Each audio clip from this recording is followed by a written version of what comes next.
के news channel में आप सभी का स्वागत है। मस्जिद फैज़ रसूल ट्रस्ट की तरफ से बहुत ही शानदार 10वीं और 12वीं कक्षा में इस साल पास हुए विद्यार्थियों के लिए करियर गाइडेंस का प्रोग्राम रखा गया था और साथ ही उन्हें ट्रॉफी देकर सम्मानित किया गया, उनकी हौसला अफजाई की गई।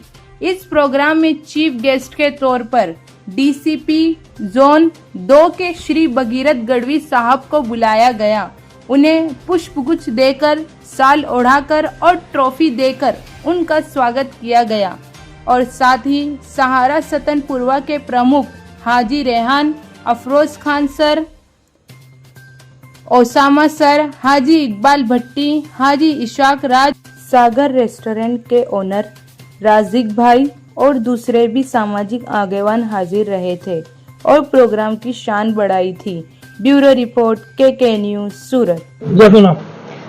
ફર્સ્ટ ઓફ ઓલ મારું નામ રાણા ફોઝિયા સલીમ છે અને આ જે પ્રોગ્રામ આજે કરવામાં આવ્યો લિંબાયતની મસ્જિદે ફૈઝ રસૂલની અંદર અને આ પટાંગણની અંદર જે પ્રમાણે હિન્દુ મુસ્લિમ જોયા વગર બધા જ મુખ્ય અતિથિઓ દ્વારા બાળકોને પ્રોત્સાહિત કરવા માટે ઇનામ વિતરણ કરવામાં આવ્યું અને આજે અમારા મુખ્ય અતિથિ શ્રી ભગીરથ ગઢવી સાહેબની સાથે અમારા જે ગરાસિયા સમાજના જે બેન છે સિંધા મુસ્કાનબાનો દોલતસિંહ, તેમને પણ હું ખૂબ આભાર કરવા ઈચ્છું છું કે તમે તેઓએ અમારા આ પ્રોગ્રામમાં આવીને અમારા પ્રોગ્રામની શોભા વધાવી અને તેઓ એક જાતના આઈડિયલ બન્યા છે અમારા માટે, બાળકો માટે। અને બાળકો માટે મારે એક જ આપવું છે સમાચાર તમને આપવા છે કે એક જ સોલ્યુશન હું આપવા માંગીશ કે જો તમે નહીં સમજી શકતા હો કે તમને આગળ જઈને શું કરવું છે તો ફર્સ્ટ ઓફ ઓલ ફક્ત તમારા માતા પિતાને પૂછી જુઓ કે તમે શું ઈચ્છો છો, અમે શું બનવા માંગીએ।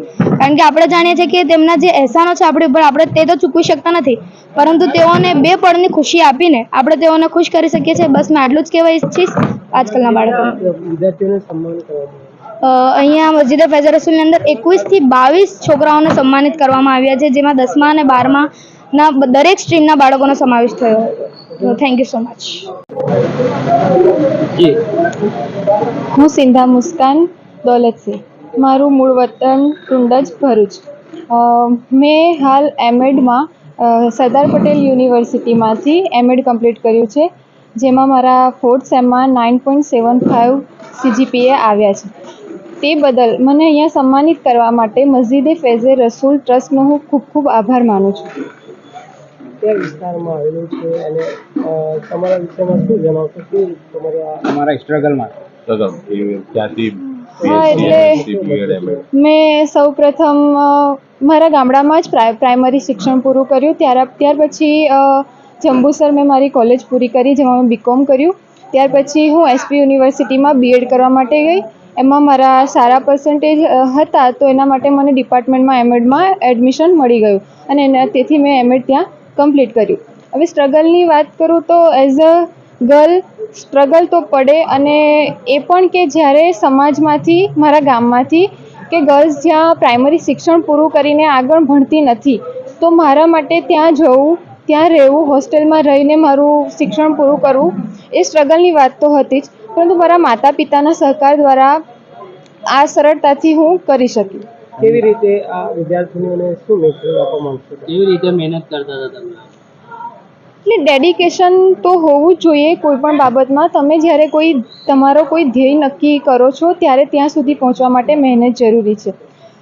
તેના માટે તમારે વાંચન જરૂરી છે। તમે તમારું વાંચન સારી રીતે કરો તો તમે ત્યાં સુધી પહોંચી શકશો। પડકારો આવે તેનાથી ગભરાવું નહીં, નિરાશ નહીં થવું અને તેનો સામનો કરવો તો તમે તમારી સિદ્ધિ હાંસલ કરશો। તમારું નામ? નમસ્કાર, હું સમીર જાદવ, શિક્ષક અને એન્કરિંગ। આજે લિંબાયત મસ્જિદે ફૈઝ રસૂલ મસ્જિદના પટાંગણમાં શૈક્ષણિક વર્ષ 2024 અને 25ના ધોરણ 10 અને 12ના તેજસ્વી તાલાઓનો સન્માનનો કાર્યક્રમ, અને એમાં ખાસ કરીને અમારા મુસ્લિમ ગરાસિયા સમાજની દીકરી જેણે સરદાર યુનિવર્સિટી વલ્લભ વિદ્યાનગર ખાતે પોતે એમએડમાં પોતાની કોલેજમાં પ્રથમ કક્ષા આવીને ગોલ્ડ મેડલ હાંસલ કર્યો છે। અમારા મુસ્લિમ સમાજ અને સાથે અમે ગરાસિયા સમાજનું ગૌરવ વધાર્યું બદલ મુસ્કાન દોલતસિંહ સિંધાનું પણ અમે સન્માન કર્યું છે।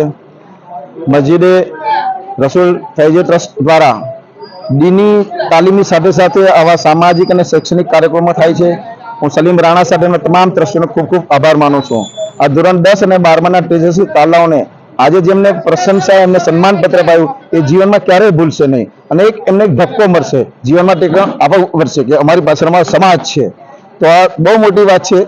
દીની ઇદારોમાં આ થવું જોઈએ. અમને ગૌરવ છે લીંબાયત જેવા વિસ્તારમાં સલીમ રાણા એમની ટીમે આવા શૈક્ષણિકના પણ કાર્ય કરે છે અને ધોરણ 10 અને 12ના વિદ્યાર્થીનું શુભેચ્છા પાઠવું છું. બેટાઓ આપણે સારા નાગરિક બનવું છે, સારા મુસલમાન બનવું છે. આપણે હિન્દુસ્તાની મુસલમાન છે. આજે શિક્ષણ સિવાય બીજું કોઈ હથિયાર નથી. Education education education. અને ઇસ્લામમાં ઇકરા શબ્દ પહેલી વહી આવી નબી પર, તો ઇકરા એટલે પઢો, દીની અને દુનિયાવી બંને પઢો. અને અહેમદ સૈયદ સાહેબે પહેલા શિક્ષણ જગતના આપણા વિદ્વાને કહ્યું છે કે મુસલમાન એ હોવો જોઈએ કે એક હાથમાં કુરાન હોય, એક હાથમાં સાયન્સની કિતાબ હોય. સાહેબ, આપણે ક્યાં પાછળ છે એનો આપણે મનોમંથન કરવું જોઈએ. દીકરા દીકરીનો ભેદ ત્યજીને આપણે બધાને ભણાવવું જોઈએ. સારા નાગરિક બનીએ.